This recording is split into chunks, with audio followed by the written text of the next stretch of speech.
Hold up. Every day I wake up, wake your ass up. The Breakfast Club. Y'all finished or y'all done? Morning, everybody. It's DJ NV, Jess Hilarious, Charlamagne the guy. We are the Breakfast Club. Loren LoRosa's here as well. We got a special guest in the building. Yes, indeed. The mayor of New York City, Mayor Eric Adams. Welcome. Good to be here. Nice morning. to be here and talk about the city. How you feeling, brother? Good, man. You know, surviving. I took my hand off the steering wheel a long time. Let go, let God. Turn on my GPS. My God position is satellite. He got me here. He's going to take me to the next level. You know the question everybody keeps asking, are you dropping out of the mayoral race? And you know what? I answered that 101 times. And no matter how I answer it, they come back with the same. 7 weeks ago, when they first raised that, I had something at Gracie Mansion and said, listen, I'm here to the end. They wrote that he's dropping out. They say then he's going to Saudi Arabia. I said, no, I'm not. Then they wrote I was going to be HUD. No, I'm not. I was going to meet Donald Trump at Yankee Stadium. No, I did not. What people don't understand, when you run for mayor, one of the most important aspects of running for mayor is raising the money. People couldn't beat me at the polling site, and so they orchestrated and organized to really undermine my campaign. When you hear that the mayor's dropping out over and over again, your funders are gone. Now I'm in court with Campaign Finance Board. They owe me $4 million. They don't want to give it to me. I spent $8 million the last time I ran. I'm down to now half of that now. So they have undermined my ability to get my message out by making sure they cut off all the ways I could raise money to get it done. So now I'm in a point now when I'm meeting with my funders, they say, Eric, they keep telling me you're dropping out. So our goal is to finish this race, but we have to win this court that's in court right now to get our $4 million. I do have a question. When you first came in office, it seemed like the city loved Mayor Adams, right? They loved you. They loved the fact that you were touching the people. You were outside. You were doing things that a lot of mayors wouldn't. Like you were on 42nd Street giving away food. You were doing a lot for the city. You were popping up in Harlem, in Brooklyn, in Queens. And then it became a turning point where people started to not like Mayor Adams or start to dislike. Why did that happen? Do you think it was an orchestrated thing? Why do you think people started? That's a great question. Think about it for a moment. Where do people get their opinions from? They pick up the papers. They start reading the papers, and they start saying, okay, this is what's happening in the city. When I go to town halls, when I'm at 40 projects, when I go out to Astoria, and I start sharing what we have done, people say, what? I didn't know that. There was, when I won mayor, here's the inner story that a lot of people don't know. When I won mayor, you can't win citywide in this city without winning what's called the New York Times belt. Upper West Side, Park Slope, Carroll Gardens, Brooklyn Heights. I lost all of that. The everyday person in the street say, this guy is one of us. And from day one, go look at how I was covered. People don't know I built more housing in the city than any mayor in the history of the city in my individual years. They don't know that low-income New Yorkers no longer pay income tax because of me. $19 billion in black and minority-owned businesses that I put in. They don't know what I'm doing for foster care children, paying their college tuition, giving them life coaches until they're 21. They don't know what we're doing about homelessness, putting people into permanent housing. Nobody knows my story. Let me ask you a question. If they don't know, then if they don't know, then is it really getting done? Because if the people should be the ones that's impacted by what you're doing, so why wouldn't they know? Right. Well, there's a couple of things. People who go through it knows it all the time. They write at me. They stop me in the street. They tell me about the housing they got, my universal after-school program, what we're doing about dyslexia. Folks on Rikers, I've been on Rikers Island more than any man in the history of the city, speaking with the inmates, giving them the services they need. So those who are recipient of it, they know. But when you pick up the paper, the average day person that's sitting down reading, all they know is that, hey, this guy is out all the time partying. No, I revitalized our nightlife industry. By yourself? Multi-billion dollar industry. Multi-billion dollar industry. Before I became mayor, they were closing down these industries where black and brown people were opening their own businesses. They were closing them down. That stopped under me. I said, we're no longer going to go in and close down the heart and soul of how these businesses start and how they employ 100,000 people who are getting jobs through it. So what you do now during campaign, you take your campaign money and you're able to go over the media and speak directly to people. I don't have the money. Well, you know, over the past weekend, you didn't attend any public events while a lot of the rivals were out campaigning, and people used that to fuel more speculation that you're preparing to drop out. So how do you respond to that? Think about this, Charlamagne. No matter what I said, they did it anyway. We were sitting down behind the scenes, sitting down with funders, sitting down with the campaign team, figuring out our strategies to go. I could be out. I'm outside all the time, brother. You know, I could be outside running around the city all the time. But anyone that knows how to build their institutions know there's a time for you to meet with your team and strategize what the next steps are. Just running around the city is not how you win a campaign. And they don't have day jobs. I do. I still got a day job. I had the UN coming. A major security issue that we had to make sure was correct. I had the high holiday. I had the Rosh Hashanah coming, making sure we deal with threats. So I still have to run the city. It's not just about running around shaking hands. I had a job to do, and I got to build my strong campaign, and that's what we're doing. I give you credit for that because, you know, they were giving you flack for not being at the African American Day Parade, but I've seen you at events like the Heaven Up in Harlem event that OG Daniel did. Right. That wasn't like a scheduled thing. You were just there. Right. You know? And listen, there's never been a man in the history of this city that's been among the people like I have. You know, I'll drive through Brownsville and all of a sudden I see a closed barbershop or a closed hair salon. People sitting in the back smoking a cigar. I'm popping in there talking to them. How you feeling on the ground, folks? What's happening on the ground? You know, I can walk through any community in this city, and you see from the Upper West Side to Harlem to Brooklyn, people see that, you know, Eric is among us, and I've never stopped being among us. There's nothing special about me. You know, I never come across that, listen, I'm the man, I'm special. No, I'm the same dyslexic, South Jamaica Queens, hole in your sneakers, cardboards in the bottom. I'm the same person, brother. Same person. And they never had a mayor like me. And they never want to see that mayor do it again. What we did for black and brown people in this city is amazing. Think about this for a moment. A lot of people don't realize this. So who are the victims of shootings in the city? Black and brown. 23,000 illegal guns off the street. The lowest numbers of shootings and homicides in the first 7 months of this year in the history of the city. Who is street homeless? Black and brown. We removed 3,500 people off our streets into permanent housing. Permanent housing. Who's in our Department of Education? Black and brown. Other ethnic groups are in, but predominantly black and brown. And we have improved education in our city, outpaced the state in reading and math, universal after-school programs, 150,000 children into pre-K. Who was summer youth employment? Black and brown. 100,000 summer youth employment that we've done. Never been done before. So what I'm saying is when you pick apart my success and my policies, you have to say to yourself, this guy has gone after those who ignore for years. I agree with you, but you know the thing that we talk about all the time is we hear all these numbers and stats, right? Yes. And we hear about crime coming down, but a lot of times it doesn't feel like that. Right. And maybe that's what we hear in the stories. Like, you know, I'm driving in today, a police officer punched in the face and knocked onto the train tracks and pulled out. You know, shooting here, shooting there, shooting it there. It doesn't feel as safe as the numbers would say it was. Why do you say that is? And that's a great question, brother. Think about this for a moment. 5.6 million people ride our subway every day. 5.6 million. We have average of 5 felonies a day on our system. With 5.6 million. I mean, those numbers are astronomical. And so when a city of 8.5 million people, when you take the worst thing that happens in that city that day and you plaster it on the front pages, how are you going to feel? People, when I inherited the subway system, when I became mayor, no one wanted to be on the subway system. We put police officers on there. We went down to make sure we got people with severe mental health off our issues off our system. We removed the encampments. People were living on the side of highways. They were living in boxes and tents on our streets. And so, no, people don't feel that way because it takes a lot of time before your perception view the reality. Sometimes people are living in the past of what they felt before. So when you put more police presence on the subways, it brought the crime down? It was a combination of things we did. Okay. When we did an analysis, we saw that a lot of people say, well, hey, we want the police walking through our trains. That's not where the crimes were happening. The crimes were happening on the platforms.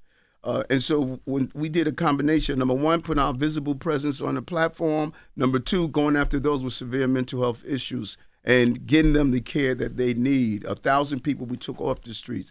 And so you're right, brother, when you say, okay, you're giving us the numbers. But when you run a city, you have to run it based on indicators. You have to run it based on something to determine if you're moving in the right direction. Because when bond raters determine, are we going to tell people to invest in your city, we need to see these indicators. The bond raters raised my bond. They said, this guy has gone through COVID, 237,000 migrants and asylum seekers, lawfare where they hit him with some bogus federal charges. Out of all of that, this guy has still moved the city forward. Unprecedented levels, you know. So the numbers don't lie.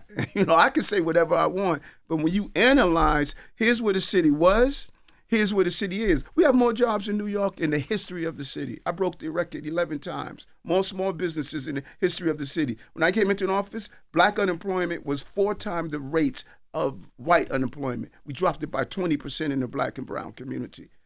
We turned this city around. Now, what people are pissed off at, look who I did it with. First black woman to be a first deputy mayor, first black woman police commissioner, a first Hispanic male to run the Department of Correction, first black to be a chief advisor, first a Dominican in the history of the city to be a deputy mayor, first Filipino to be a deputy mayor, first Indian to be a deputy mayor. I changed the landscape of the city. Do you feel like that's the reason why you're being attacked so much, because you've done so much? No, and put so many minorities on? No, I think it's a combination. Someone told me one time, they said, listen, Eric, you don't have enough gray-haired white men around you.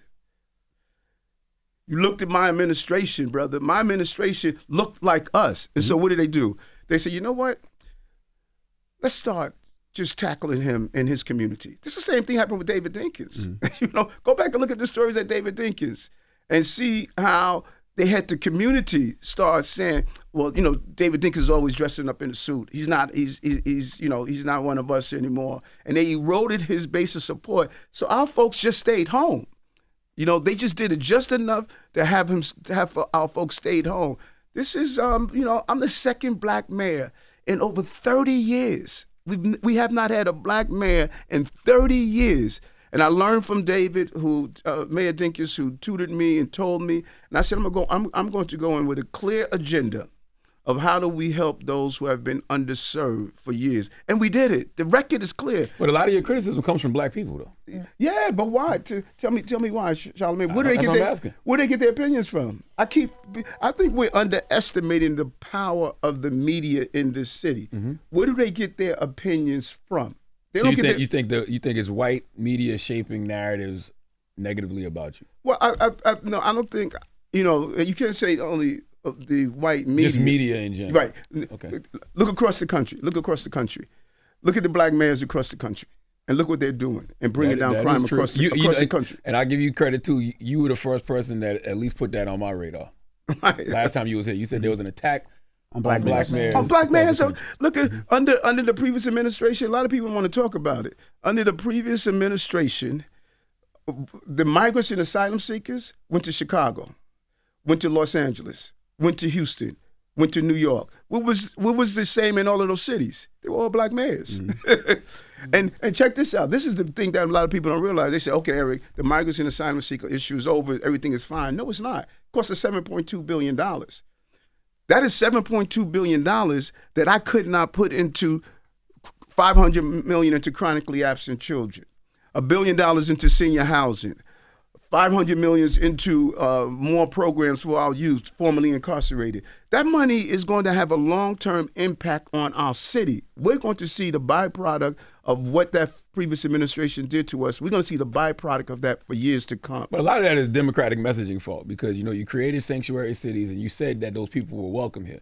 So what a lot of those Republican governors did was put those people on planes and buses and send them to those so-called sanctuary cities. And then when y'all got overwhelmed, y'all was like, whoa. This is what we want. Let me give you my version of it. You know, let's understand what sanctuary city is, because a lot of people conflate sanctuary cities. What we say as sanctuary cities, when somebody buys this bottle of water, they pay taxes on this bottle of water. Those taxes allow you services.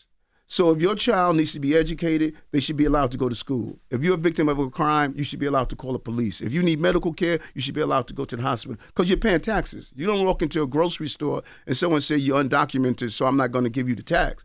No, you are allowed to get those taxes. when we tell people if you come here, we're going to treat you with respect. We're going to make sure you get the services that your tax dollars are paying for, and we're going to make sure you're treated with dignity and respect. It was the federal government responsibility to seal the border. So people can say what they want about the current administration. When they sealed the border, we stopped getting the flow. I was getting 4,000 a week. And the federal law said, you can't stop the buses from coming in, Eric. You can't even allow them to work. You can't even allow them to volunteer and give them a stipend. And the city law said you're going to feed, house, clothe, and educate the children. So I'm following the law when they came into the city. I don't control who comes into the country, but I have to make sure while you're here, your children are in school. If not, they're going to be the victims of abuse by staying home. I got to make sure if you need medical care, you can go to the hospital. If not, you're going to overrun my emergency room. And people will prey on you knowing that you can't call the police if you're a victim of a crime. So it wasn't that we said, whoa, whoa, whoa. I was always saying, whoa, control the borders. Don't put this on cities. The cities are having to fulfill the obligations of federal the government. And in spite of that, we moved the city forward. You know, people will tell you, you know what, the guy did move the city forward. You know, the guy did turn it around of the city. The guy did improve employment, improve housing, had the city say, we got it, you know. But you know what, he's too close to Trump. But nobody tells you, I took this administration to court more than any mayor in the country. They sued me, you know, more than any mayor. And when we needed the administration, we were able to call them to get the things done. So it's not like I'm not under anyone's thumb. I'm running my city. I'm fighting for my city because I know the impact it has on those communities. What do you say? Yes. What do you say to people that have given up on council altogether? Because I know you talk about the numbers and everything. You say numbers don't lie, but a lot of people, they're not paying attention to the numbers. They're paying attention to what they're going through. Yeah. You know what I'm saying? They see their day-to-day life. It ain't safe for them. It's, you know, crime is down. I mean, crime is up to them. Right. They're not making no money. They, you know. Without a doubt. Listen, is it expensive to live in New York? You're darn right. You know, you're darn right. Jordan, my son, tells me all the time. Yeah. He's like, Dad, you know. But think about it for a moment. What I said in 2023, a year in office, I sat down with the team. I said, listen, I don't have any control on the price of bread, but I could put bread back in the pockets of New Yorkers. We put $30 billion back into the pockets of New Yorkers. What does that look like? Free high-speed broadband for NYCHA and other homes. That's $159 a month. We dropped the cost of child care. If you have 2 children in schools, we dropped the cost in child care. We dropped the cost of child care from $220 a month to less than $20 a month. That's another $200. We're paying off medical debt. If you're a low-income New Yorker and you have medical debt, we're paying that off for you. You no longer have to pay for that. Of universal after-school program for free, paying the college tuition of our foster care children. So when you start picking apart our programs, it comes to a total of $30 billion. So why are those actual actions not resonating with people, but Mamdani's messaging of affordability is? Because if you actually already are putting more money back in people's pockets, why is it not, you know, resonating? But his messaging of affordability is. Without a doubt, brother. Think about it for a moment, because what he has done successfully is says, I'm going to identify the pain that people are feeling. Yes, Eric is addressing it, but you're not learning about that. I'm addressing it because it's not being covered. So we need to be clear on that. And so what he has done successfully is said, I'm going to identify the pain that people are feeling. And I'm just going to tell them anything that they want to hear. But it shouldn't be no pain if you're actually addressing the issue, though. Yeah, right? But going back to what all of you said, perception is reality. Think about it. Think about this for a moment. He's putting out a proposal saying, I'm going to freeze your rent, right? He can't. You can't freeze NYCHA rent. You can't freeze Michelama rent. You can't freeze market rate rent. You can't freeze affordable housing rent. You could only freeze, and he can't even really freeze it. The board has to freeze it. The Rent Guidelines Board has to freeze it if you're part of one portion of housing in the city. So now everyone is running around the city that's in NYCHA, that's in Michelama, that's in market rate. Say, okay, he's going to freeze our rent. So he's selling dreams. The guy is a snake's oil salesman, man. The guy, and not only that, think about this also for a moment. You got a daughter. Of course. I got 2. I got 4, excuse me. Right. how do you feel if your daughter, I don't know if she's an athlete or not, your daughter is an athlete, she plays volleyball, she goes into the locker room and, after the game, take a shower. His mindset is that a male that thinks he's a woman can walk inside that shower with him and take a shower with him. I don't rock that way. Think about that. No, I'm laughing. That feel like an old play now, Eric Adams. Like that, man, Adams. That feel like an old play that you just ran. Wait a minute. Like that felt like something out of the Trump playbook from a year ago. No, I agree, but I'm just shocked that you went there. Yeah, no, but not only that. How about decriminalizing prostitution? You know what I just cleaned up prostitution over the city by connecting sisters and people who are victims of sex crimes. I've given them the services and support they need. He said decriminalize prostitution. He wants to decriminalize prostitution. Oh yeah, Diddy would agree with that. Yo, shut up, man. Oh my God, my Lord. So why is Mamdani bad for the city? Why do you think he shouldn't be? Well, a couple of things. Tell us the reason why. Because right now it seems like he's winning in the polls, and like Charlamagne said, people are really standing behind him. People are hurting, man. When you think about all the movements across the globe in history, how people, when they're in pain, how they resonate those who give them these false harm. I'm promising. This is not new. This is not new. I understand what you're saying, but why are they in pain if you are telling us you've done all of this stuff to relieve their pain? Is it perception or reality? I'm confused. A lot of it is perception, number one. A lot of it is frustration. Remember, brother, I was mayor for 3 years and 8 months. 3 years and 8 months. Mm-hmm. A lot of this stuff is systemic. Not doing dyslexia screening to address our brothers and sisters who was going to Rikers. 30% of them are dyslexic. I'm doing dyslexia screening now. Not dealing with mental health. People are walking past people living on the streets. We're taking them off the street. Mm-hmm. So a lot of this is systemic. You have a mayor in 3 years and 8 months that had to go through COVID, go through a whole city dropped in our city, and in spite of that, we've addressed the issues of people that were needed. And so, is it going to happen in one term? 3 years and 8 months? Really, we're talking 3 years we turned around. Is it going to happen in one term? No. So you've made progress, is what exactly. You haven't relieved everybody's pain. No, we have not. Okay. No, we have not. What about reports though that directly go against what you're saying, right? Because I saw an article in the New York Times, and they talk about the 60% increase in police. There was a surge in misconduct. Yeah, a surge in misconduct reports, right? Against NYPD officers under your term. Yes, but you talk. Or you speak positively of putting more police in certain places and what that has done for people, but they're saying that there are these numbers in the reports that people can go and read themselves that counter that. Like, how that's not perception; that's people actually dealing with something. So, what do you attribute that increase to? First of all, remember how I cut my teeth. Remember how I got into this game in the first place. I started 100 Blacks in Law Enforcement Who Care. I was arrested. I was beat by police officers as a child. Reverend Herbert Daughtry told me to go into the police department to fight against reform. Police abuse and misconduct is not new. In the department, while I was in the department, I was fighting against police abuse. And many people believe when they shot out my car window was because of my advocacy as a police officer. So this is what I've always fought for, to make sure that we could have safety and justice at the same time. And when those police misconduct cases come up, we want to go in and make sure we take out those police officers who are abusive and abusing their authority. It's not new. This has been a long fight to do so. And while we're taking out those officers who are abusive, we're not forgetting Maura and Rivera. 2 young officers assassinated while they're doing the job. We're not forgetting Detective Dillard, who was shot on the streets. We're not thanks so much. I was going to ask for the same thing.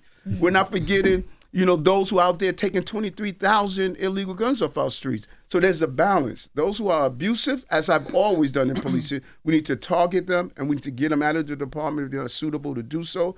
But trust me, every town hall I go to, every older adult center I go to, every community group I go to, the first thing they say, Eric, where are our police?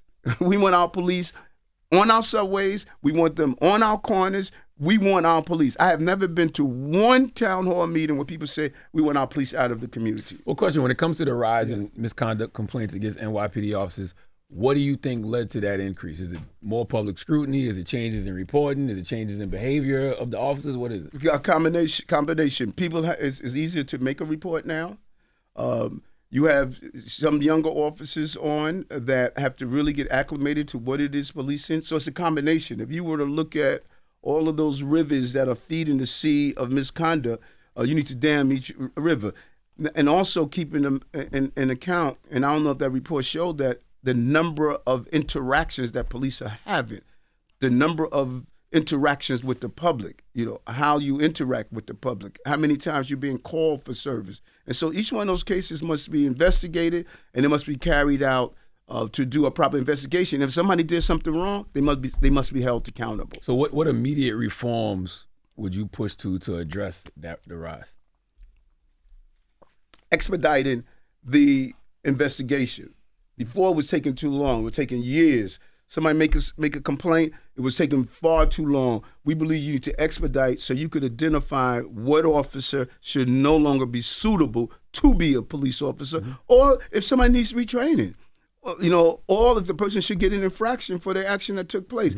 This is what I advocated for as 100 Blacks in Law Enforcement Who Care, as a police officer, going all the way through the process. Like, I didn't read about Diallo. I know the Diallo family. I didn't read about Abner Louima. Abner Louima came out and endorsed me when I ran for office. These people know I've been side by side with police reform nationally. I'm known nationally for what I have done around police reform. So I'm not going to become the mayor and all of a sudden betray what I have committed my life to doing, dealing with police reform and misconduct. Now, I also have been always strong on public safety. Brother, I can't tell you how many times I'm in these hospitals, man, talking to these mothers.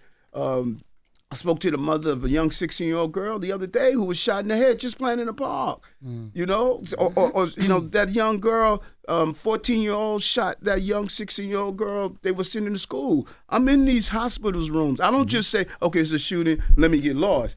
No, I'm going to visit these families, man. This stuff is traumatizing when you see the overproliferation of violence in our streets. And so just as we are fighting hard to stop a police abuse, we got to step up and talk these young people down, man. The shooters are getting younger and younger. I don't think anybody thinks that you're not outside and that you don't do those type of things. I mean, that's one thing I say that people knows that Mayor Eric Adams does. But there's things that always pop up in the press that make you look a certain way, even if it's not, right? So that's why I love that you're here. So one of the biggest things was when Donald Trump, they dismissed your federal corruption charges, right? And they did it without prejudice because they said they leave it open that they can file charges later on, right? And the press put it as, well, that makes him, excuse my French, Donald Trump's puppet. Exactly. Right. Where, he can be used any which way. Right. So what do you say to those people in that media and people that really believe that you're lining up with Trump and that might not be what people are aligned to, especially in this election? So think about this for a moment. It was dismissed with prejudice, meaning it can't come back. It was dismissed with prejudice. Oh, they said without prejudice. Yeah, okay. No, that's what they wanted, but the judge said it's dismissed with prejudice. Okay. So many people never read my indictment, and I keep saying that over and over. People need to read the indictment. I was indicted for calling the fire department and asking them to do a building inspection. And all the text messages are there. I said, if you can't do it, let me know, and I'll manage their expectation. This is done every day. They took that and said, well, you know what? You got free upgrades. You paid for your flights, but you got upgrades when you flew. Flying as the borough president, I was allowed to get upgrades. They said you got free upgrades, which was not a gift. They said, we're going to tie that and say it was bribery. It was bribery. And so I'm facing 33 years in prison for this, And so people say, well, if you didn't do anything wrong, why would they come at you? Ask Brian Benjamin. I think all your callers should Google Brian Benjamin, highest ranking black in the state. They indicted him also. The judge dismissed his charges also when he looked at, they saw how bogus it was. Biden said the Justice Department was politicized when he pardoned his son. Trump said it. So the president on the campaign trail, I never knew the president. I never met the president. He was on the campaign trail saying, look what they're doing to that mayor in New York. That's wrong what they're doing to that mayor in New York. So when he got in, he told his Justice Department, y'all need to look at that case. When they looked at the case and they saw some of the emails and text messages that the prosecutors were doing, they said, we're going to dismiss this case. That's part of the justice system. The DOJ, they do it all the time. This is not new. This was not special for Eric. They do it all the time. They look at cases and they make a determination, do we want to proceed forward?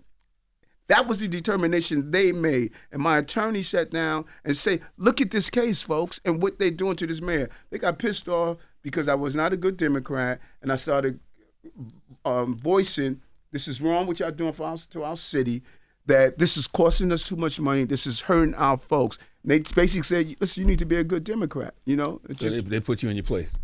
Right, there you go. So listen, you're polling in 4th place right now. Yeah. Mm-hmm. What makes you think you can still win? As I stated, where was Mamdani?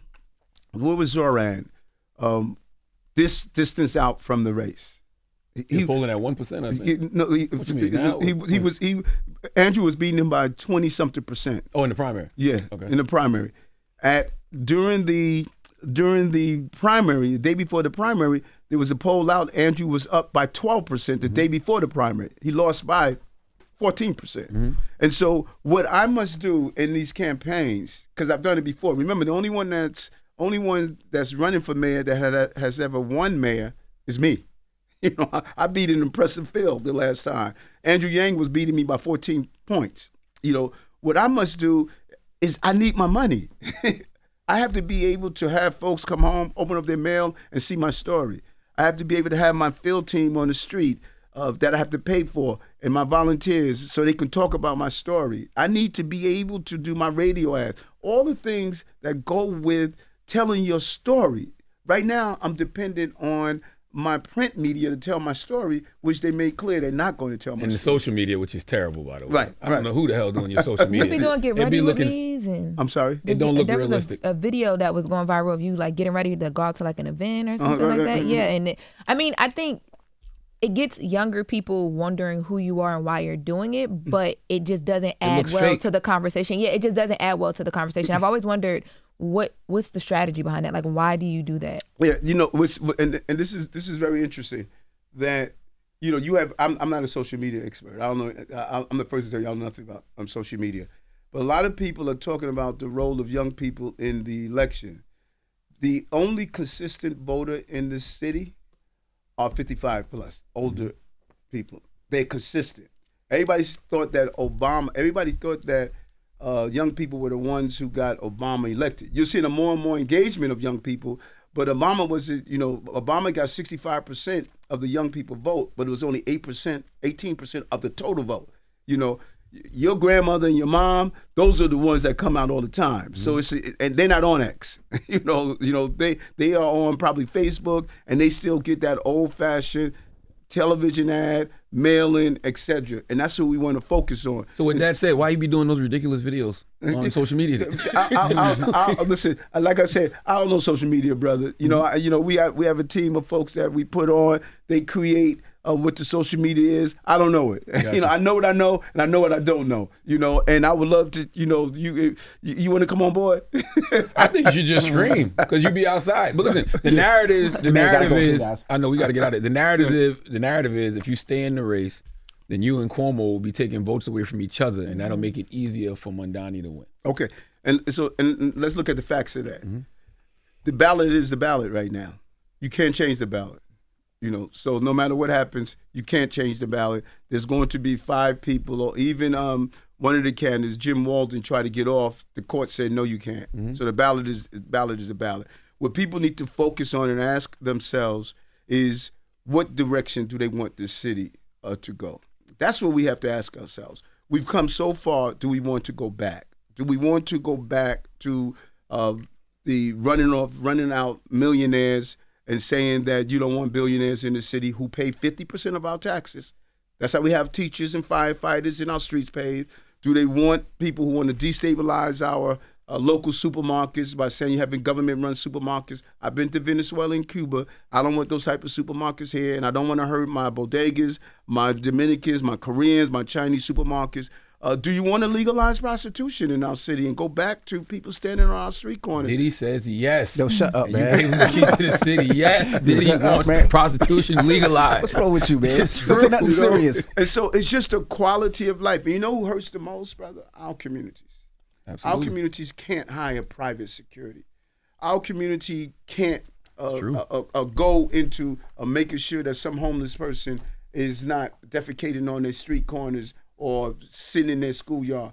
Our communities will be impacted by these policies that idealism collides with realism. So I'm not in favor of defunding our public safety apparatus. I'm not in favor. We got 7,400 people on Rikers Island. He says right away he wants to get 3,000 off. I'm not in favor of that. I'm not in favor of putting them back in the communities that they preyed on. Mm-hmm. Give them the services they need, like what we're doing with our CRED program and training people to have their CDL license so they can be gainfully employed. But what we must do is not take our communities back. And that's the question. And if people look at... You said what we must not take our community backwards. You mean. Okay, got you. If people do an analysis and say, listen, hey, Eric, we heard you. We saw what you done, but we want to rock with this guy. Be careful for what you ask for, and then look at his supporters. Look at his supporters. These are the same, his heart and soul of his community are those same gentrifiers that moved us out of our communities and are disrespectful in our community. That is the heart and soul. So we're buying into a concept of a person. What do you mean by that? When you say look at his supporters. Those are the same his supporters. That mean spirit pocket. You mean like Indians? I'm sorry. What do you mean? No. When you look at Harlem, Bed-Stuy, other parts of our community, when you saw the change of our demographics, you saw gentrification come into our communities. That's the heart and soul of his supporters. That's the heart and soul of it. Other people have bought into the message and started growing, but the heart and soul of his supporters are those same people that came in and gentrified our communities in the first place. Won't patronize our restaurants. Want to change rich white people because they're not black. What? No, it's not even gentrification. You gotta be specific when you say that. What do you mean? Yeah. Gentrification to me is not an ethnicity. It's a mindset. Classism. When you come in and you cannot incorporate yourself into a city, that's a mindset. You could be of any ethnicity, but if your belief is that, hey, I'm going to come and complain about the noise that's coming from that building on the corner, that's a church, folks. And that church has been here for such and such for years. That's what I'm saying. That mindset of displacing those long-term folks from communities is at the heart and soul of his base of support. My last question, because we got to get out of here. Yep. They're going to lock the streets down because the UN's in town. What is Mamdani doing better than you? Selling a lie. Selling a lie. He was an assemblyman for 4 years. He missed 50% of his votes. Like, where's his record? The reason you're able to critique me is because I have a record of over 40 years. Over 40 years of doing this. You can't critique him. And he's just selling a lie. When he was asked the other day, what is your policy on decriminalized prostitution? I haven't figured that out yet. He's going to sell a lie until he gets into office, if he were to win. So the reason you could sit me on this show and say, okay, here's what you've done, you can't do that with him. We don't know who we have. We have a person that's a good actor, good communicator, and knows how to tell people whatever they want to hear to get elected. All right. Well, ladies and gentlemen, Mayor Eric Adams, we appreciate you for joining us. Thank you so much. How do they donate to your campaign? Eric Adams 2025. Make a donation to make sure I can communicate with you. All right. There you have it. Now we got to get up out of here because they're about to shut these streets down, so we're going to follow you out. It's The Breakfast Club. It's Mayor Eric Adams. Hold up. Every day I wake up, wake your ass up. The Breakfast Club. Y'all finished or y'all done?